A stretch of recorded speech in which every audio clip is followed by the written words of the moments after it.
তার পূর্ণ সম্মান দেওয়া হবে না। যদি তাকে আয়ে পাশ বলা হয় তাহলে তার পূর্ণ সম্মান দেওয়া হলো। হুজুর আকরাম সাল্লাল্লাহু আলাইহি ওয়াসাল্লামকে আল্লাহ পাক রব্বুল আলামিন শাফাআতের অধিকার দিয়েছেন, উনি হলেন শাফিউল মুজনিমিন। যদি কেউ অস্বীকার করে রাসূলুল্লাহ সাল্লাল্লাহু আলাইহি ওয়াসাল্লাম শাফাআত করবেন না, তাহলে রাসূলুল্লাহের একটা গুণকে সে অস্বীকার করলো। আর রাসূলুল্লাহ সাল্লাল্লাহু আলাইহি ওয়াসাল্লামের কোনো গুণকে যদি কেউ অস্বীকার করে তাহলে সে তো ভালো মুসলমান হবে না। রাসূলুল্লাহ সাল্লাল্লাহু আলাইহি ওয়াসাল্লামের কোন গুণকে যদি কেউ অস্বীকার করে তাহলে সে মুসলমান নয়। আজকে দেখা যায় বাংলাদেশের সমস্ত উলামায়ে কেরাম একমত, কাদিয়ানীরা কাফির ঘোষণা দিতে হবে। তার কারণ কি? যে তারা খাতিমুন নবিয়্যিন রাসূলুল্লাহকে শেষ নবী বিশ্বাস করে না। খাতিমুন নবিয়্যিন রাসূলুল্লাহ সাল্লাল্লাহু আলাইহি ওয়াসাল্লামের একটা বিশেষ গুণ, তারা এই গুণটাকে অস্বীকারের কারণে তাদেরকে কাফির ঘোষণা দিতে হবে। সরকারিভাবে আন্দোলন করা হচ্ছে। যেভাবে রাসূলুল্লাহ সাল্লাল্লাহু আলাইহি ওয়াসাল্লামের একটা গুণ হলো খাতিমুন নবিয়্যিন, সেভাবে রাসূলুল্লাহের একটা গুণ হলো শাফিউল মুজনিমিন। যদি খাতিমুন নবিয়্যিন অস্বীকার করার কারণে যদি সে কাফির হতে পারে, তাহলে শাফিউল মুজনিমিন নবীকে যদি শাফাআতকারী হিসেবে অস্বীকার করে তাহলে সে কি মুসলমান থাকবে? সে মুসলমান থাকবে না। তো আল্লাহ পাক রব্বুল আলামিন হুজুর আকরাম সাল্লাল্লাহু আলাইহি ওয়াসাল্লামের উম্মত আমাদেরকে বানাইছেন, কতটুকু অনুগ্রহ করেছেন। বিশেষ করে রাসূল সাল্লামের জন্মের মাসে জন্মদিনে বিশেষ করে পুরুষেরা তো আনন্দ করতে হবে, শুকরিয়া আদায় করতে হবে। বিশেষ করে মহিলা যারা তাদের আরো বেশি শুকরিয়া আদায় করা দরকার। সত্যি কিনা? কারণ রাসূলুল্লাহ সাল্লাল্লাহু আলাইহি ওয়াসাল্লামের কারণে মহিলারা মানুষ হিসাবে পরিচিতি লাভ করেছে। এই দুনিয়াতে তারা জীবিত, তাদের জীবন পেয়েছে রাসূলুল্লাহ সাল্লাল্লাহু আলাইহি ওয়াসাল্লামের আগমনের কারণে কিনা? রাসূলুল্লাহ সাল্লাল্লাহু আলাইহি ওয়াসাল্লামের এই দুনিয়াতে আগমনের পূর্বে আরব জমিনের এমন অবস্থা ছিল, খুন খারাপি, মারামারি, ডাকাতি, হত্যা, এই সমস্ত যত ধরনের পাপ ছিল সব কিছু ছিল। এমনকি তারা জীবিত মেয়েকে তারা জীবিত দাফন করে দিত। তারা মেয়ে সন্তানকে জন্ম নিয়ে অভিশাপ মনে করতো। সত্যি কিনা? এক সাহাবী হুজুর আকরাম সাল্লাল্লাহু আলাইহি ওয়াসাল্লামের দরবারে এসে বলেন, তখন ঈমান আনেন নাই, বলেন যে ইয়া রাসূলুল্লাহ, যদি আমি ইসলাম গ্রহণ করে নেই, ঈমান এনে নেই, তাহলে আল্লাহ পাক রব্বুল আলামিন কি আমার গুনাহ maaf করবেন? হুজুর আকরাম সাল্লাল্লাহু আলাইহি ওয়াসাল্লাম বললেন, হ্যাঁ maaf করে দিবেন। ওই সাহাবী বলেন যে ইয়া রাসূলুল্লাহ, আমি এমন একটা গুনাহ করেছি, আমার একটা মেয়ে ছিল, অতি সুন্দর মেয়ে, ফুটফুটে মেয়ে। যখন সে কথাবার্তা বলা শুরু করেছে, সুন্দর কথাবার্তা বলে, আমার কাছে বড় লজ্জা হলো। আমি নিজেকে অপমানিত মনে করলাম যে আমার ঘরে একটা সন্তান আছে। তখনকার লোকেরা মেয়ে সন্তান জন্ম নিলে, মেয়ে সন্তান ঘরে থাকলে তারা মনে করতো এটা খুবই অপমানজনক। এই জন্য তারা জীবিত মেয়েকে দাফন করে দিত। উনি বললেন যে ইয়া রাসূলুল্লাহ, আমার একটা মেয়ে ছিল, খুব সুন্দর কথাবার্তা বলতো, কিন্তু আমি নিজেকে অপমানিত মনে করলাম যে আমার ঘরে একটা মেয়ে আছে। এই জন্য আমি চাইলাম যে ওটাকে আমি দাফন করে দিব। মাকে বললাম, তার মাকে বললাম, আমার স্ত্রীকে বললাম তাকে সুন্দর করে সাজিয়ে দাও। মেয়েটাকে সুন্দর করে সাজিয়ে দেওয়া হলো। আমি কুদাল কাঁধে নিয়ে রওনা হয়ে গেলাম। আমি কুদাল কাঁধে নিয়ে রওনা হয়েছি। আমার মেয়েটা আমার সাথে যাইতেছে, জিজ্ঞাসা করতেছে, বাবা, আব্বা, আত্মীয়ের বাড়ি কত দূর? আর তো হাঁটতে হাঁটতে ভালো লাগতেছে না। আমি বলছি আরো একটু সামনে আছে, আরো একটু সামনে। যখন আমি আমার গন্তব্যস্থানে গেলাম, সেখানে গিয়ে আমি কুদাল নিয়ে মাটি উঠাইতেছি। আমার কাপড়ের মধ্যে যে সমস্ত ধুলাবালি পড়তেছে, আমার মেয়েটা সেই মাটিগুলা আমার কাপড় থেকে হাত দিয়ে যে জেড়ে সরাইতেছে। ইয়া রাসূলুল্লাহ, যখন আমি মাটি কাটতেছি, মাটি কাটার কারণে আমার কাপড়ের মধ্যে যে ধুলাবালি পড়তেছে, ওই ধুলাবালি গুলা আমার মেয়েটা ঝাড়তেছে। আমি যখন একটা গর্ত খনন করে নিলাম, তখন আমার মেয়েকে আমি যখন শুয়াইলাম, তখন আমার মেয়ে আব্বা আব্বা বলে চিৎকার দেওয়া শুরু করলো। আমার মেয়ে আমাকে আব্বা আব্বা বলে চিৎকার দিয়ে শুরু করলো, আব্বা আমাকে কি করতেছো? আব্বা, যদি তুমি আমাকে মনে করো যে আমি তোমার অপমানের কারণ, তাহলে আমাকে এমন কোন একটা এলাকায় রেখে দাও যেখানে মানুষ আমাকে পরিচয় করতে পারবে না আমি তোমার মেয়ে। কিন্তু ইয়া রাসূলুল্লাহ, আমার মেয়ের কথাটা আমি শুনি নাই। শেষ পর্যন্ত আমার মেয়েটাকে আমি মাটির নিচে জীবিত অবস্থায় দাফন করে দেই। নাউযুবিল্লাহি মিন যালিক।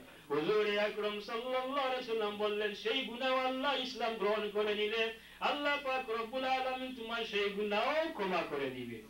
তাহলে বোঝা গেল সেই সময়কার মহিলাদের অবস্থানটা কোথায় ছিল। রাসূলুল্লাহ সাল্লাল্লাহু আলাইহি ওয়াসাল্লাম দুনিয়াতে আগমনের কারণে মহিলাদের মর্যাদা বাড়ছে না কমছে? মহিলারা জীবন পেয়েছেন, মহিলাদের মর্যাদা বেড়েছে।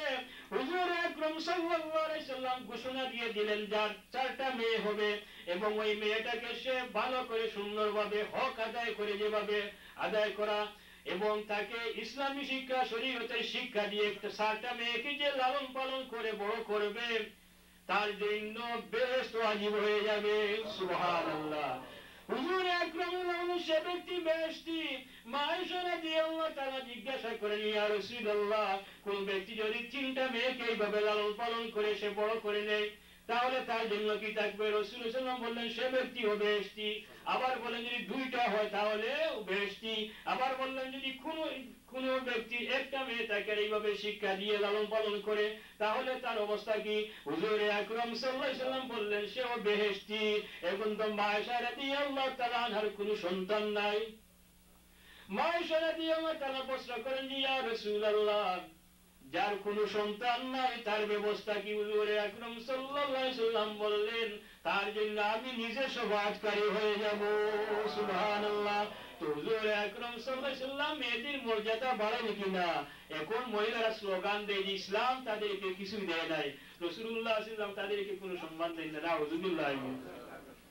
রাসূলুল্লাহ সাল্লাল্লাহু আলাইহি ওয়াসাল্লাম ঘোষণা দিলেন আল জান্নাতু তাহতা আকদামিল উম্মাহাত, মায়ের পায়ের নিচে বেহেশত। কোথায় উঠাই দিলেন মেয়েদেরকে? কত রকম মান বাড়ায় দিলেন, বাপের কথা বলেন নাই। বললেন আল জান্নাতু তাহতা আকদামিল উম্মাহাত, মায়ের পায়ের নিচে সন্তানের বেহেশত। কিন্তু কোথাও বলা হয় না যে বাপের পায়ের নিচে সন্তানের বেহেশত। মহিলারা আর কি চান? রাসূলুল্লাহ সাল্লাল্লাহু আলাইহি ওয়াসাল্লাম ঘোষণা দিলেন মায়ের পায়ের নিচে সন্তান আসবে। বেহেশতের অর্থ এইটা নয় যে মায়ের পায়ের নিচে কুড়াইলে বেহেশত পাওয়া যাবে। পাওয়া যাবে কি? না। তার কারণ হলো আমি আমার জীবনকে, আমি আমার সব কিছুকে মায়ের খিদমতের জন্য আমি আমার মাথাকে মায়ের পায়ের নিচে দিয়ে দিব। অর্থাৎ মা যখন আমাকে যে আদেশ করবেন আমি তা মাথা পেতে নিব, এ মানিলটা। আর মাকে যদি আমি খুশি রাখতে পারি, মা যদি আমার উপরে খুশি হয়ে যান তাহলে আমার জন্য মায়ের পায়ের নিচে হলো আমার বেশ। সুবহানাল্লাহ। হুজুর আকরাম সাল্লাল্লাহু আলাইহি ওয়াসাল্লাম মেয়েদেরকে কত সম্মান দিলেন, আর কত সম্মান দিলেন। হুজুর আকরাম সাল্লাল্লাহু আলাইহি ওয়াসাল্লাম বলে দিলেন যদি কেউ তার মার প্রতি, কেউ যদি তার মায়ের প্রতি নেক নজরে সুদৃষ্টিতে একবার তাকায় তাহলে তার আমলনামার মধ্যে একটা মকবুল হজের সব লেখা হয়। সুবহানাল্লাহ। সাহাবায়ে কেরাম জিজ্ঞাসা করেন ইয়া রাসূলুল্লাহ, কেউ যদি অধিকবার তাকায় তাহলে কি হবে? হুজুর আকরাম সাল্লাল্লাহু আলাইহি ওয়াসাল্লাম বলেন যদি কেউ 100 বার প্রতিদিন তাকায় তাহলে তার আমলনামার মধ্যে 100 মকবুল হজের সব লেখা হবে। সুবহানাল্লাহ। মায়েদের কতটুকু সম্মান দিলেন। হুজুর আকরাম সাল্লাল্লাহু আলাইহি ওয়াসাল্লাম রাসূলুল্লাহ সাল্লাল্লাহু আলাইহি ওয়াসাল্লামকে জিজ্ঞাসা করেন সাহাবায়ে কেরাম, ইয়া রাসূলুল্লাহ, কার হক আমাদের উপরে বসে? 3বার মায়ের কথা বললেন, 4র্থ নম্বরে গিয়ে বাবার কথা বললেন। সুবহানাল্লাহ। তো হুজুর আকরাম সাল্লাল্লাহু আলাইহি ওয়াসাল্লামের কারণে মহিলারা জীবন পেল।